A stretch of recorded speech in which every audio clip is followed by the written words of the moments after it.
Hello, hello. We are studying The Wise Heart by Jack Kornfield, and we're doing another year of the Metta Meditation. And I have a word for the week. It could be the word for the semester. And the word is sternum. It is a part of our body that I feel like, kind of like the psoas, gets neglected, but it is so important because if you start thinking and engaging and lifting your sternum, it's going to change everything else. So here's what I want you to think of. I want you to think of yourself as that puppet. Our bones, our muscles, our tendons, our ligaments are all encased by our skin, and we are 75% water.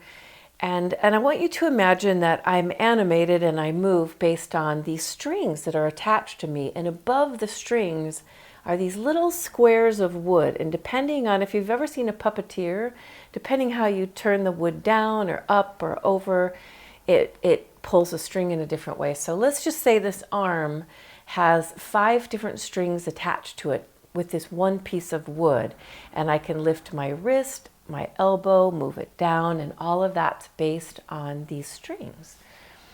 If I'm going to move into this arena and talk about the strings that are attached to, our sternum, the bone here, the cartilage that connects to the ribs and the lungs and houses all this important stuff, it kind of looks like a bow tie. And oftentimes when we talk about the orange zone and our habitual patterns of moving or just being, oftentimes for us when we're sitting in a chair or when we're standing, and I won't move around so T doesn't have to move the camera, but you can imagine any of the different habitual patterns you have during the day where you're driving your car, you're sitting, you're standing, you're walking. Oftentimes this area is collapsed in even slightly, and then everything falls into line with it or falls into a pattern with it. So my shoulders slightly fold, my chin slightly comes down, my psoas muscles are shortened, which we studied earlier this year. But if you imagine that I have a string attached to my sternum bone, my puppet self, and it's this piece of wood attached to just the sternum, and if I just tip that piece of wood up and go from here and lift it this much with my string, all of a sudden, not only have I gone from this position to this position, but it's opened my chest, it's lengthened my spine, it's lengthened my psoas muscles, and it's pulled my core region in. So this one area is going to be your buzzword. At the Shala, we've been being like sternum. Right after I gave this teaching, we went to see the Nutcracker that same day to see some of our students perform in the Nutcracker. And I was, we were joking around because there was a couple rows of us and we would, whisper to each other, sternum. But it was cute to see because we'd be sitting here in the auditorium and all of a sudden, oh yeah, and lift. And if I looked around at all the people that were at the performance and how everybody was sitting, I would think everyone probably could have used lifting that string and lifting the sternum a little bit as we were watching it. But then to watch the performance, we saw these beautiful dancers like extending their arms and opening their chest and floating in the air, and their sternums were very lifted. So I want you to think in your yoga practice on where you can be sitting in a meditative position in lotus and pull the sternum up and lift and open, engaging the core, where in Janu Sirsasana, where in Utthita Trikonasana, your balancing poses. Any single pose we can look at, if we just the tiniest bit gave this string a little bit more lift, how it would improve the asana's form, but also our ability to move prana, to move breath through this region in our chest, in our spine, in our throat. So that is our challenge for this week, is to try to do 10%, 15%, 20% more of lifting that string in your asana practice. But I also want you to consider it homework in life, to keep telling yourself like sternum when you're driving, sternum when you're sitting talking to your friend having coffee, sternum when you're walking your dog. Like everything you do, if you just 10% lift that string, you're going to be like, oh my gosh, I'm getting more breath. I'm feeling more awake. I'm feeling more relaxed. All of that comes from this one simple shift into our orange zone. This is a habitual pattern that we want to break through our yoga practice, through our training, and bring into the moments of how we live our lives and hold our body. But I also want to make that shift in how we live our conscious life. And when we start doing things like thinking of your heart region and your throat region, you know from all of our study that all of a sudden it goes into our practice of the metta meditation this year. I'm more open, I'm taking more risks, I'm more loving, I'm able to be more forgiving, I'm kinder. You know, just from this simple technique or this simple opening in our body also opens up our energy and our mind and how we're showing up for the moments of our life. So I was using this example from The Wise Heart. That was an example that Thich Nhat Hanh shared, the Vietnamese monk. And he talks about sitting in a movie theater and you're watching this movie, and all of a sudden as you're watching the movie, it could be a drama, it could be a fiction, it could be a scary movie, it could be a romantic comedy.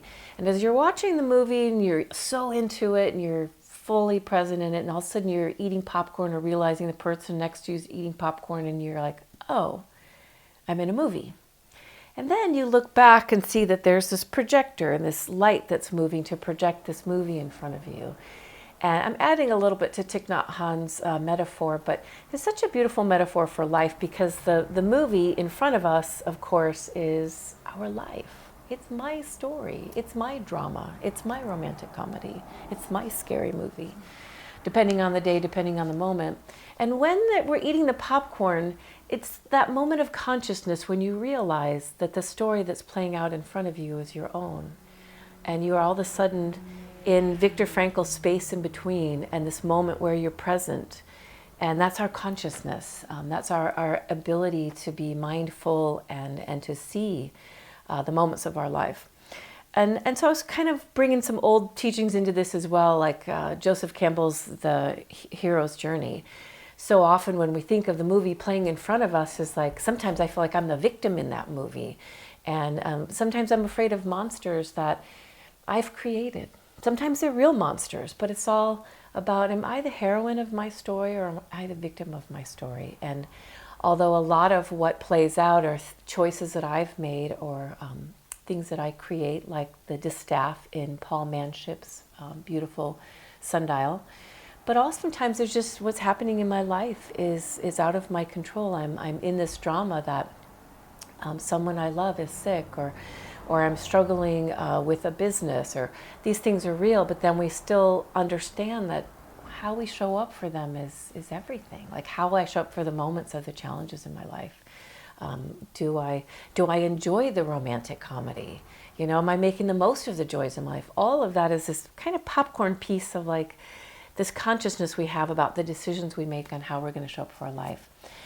I ended this particular conference with a Greek poem, Ithaca, which was based on Homer's The Odyssey, and I read it because it was my mom's birthday last Sunday, and it was one of her favorite poems.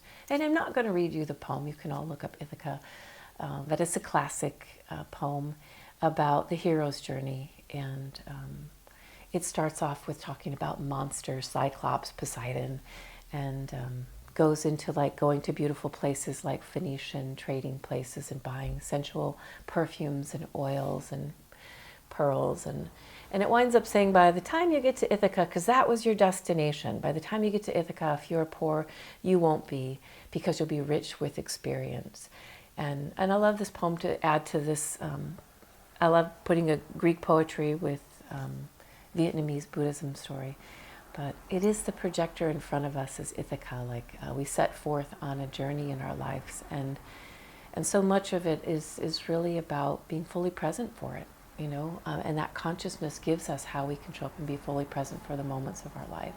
So I encourage you to read Ithaca this week, and I encourage you to think of your sternum, sternum, as much as possible, because the more you can lift this region of your body, the more you can have that space in between and consciousness and show up for the moments of your life.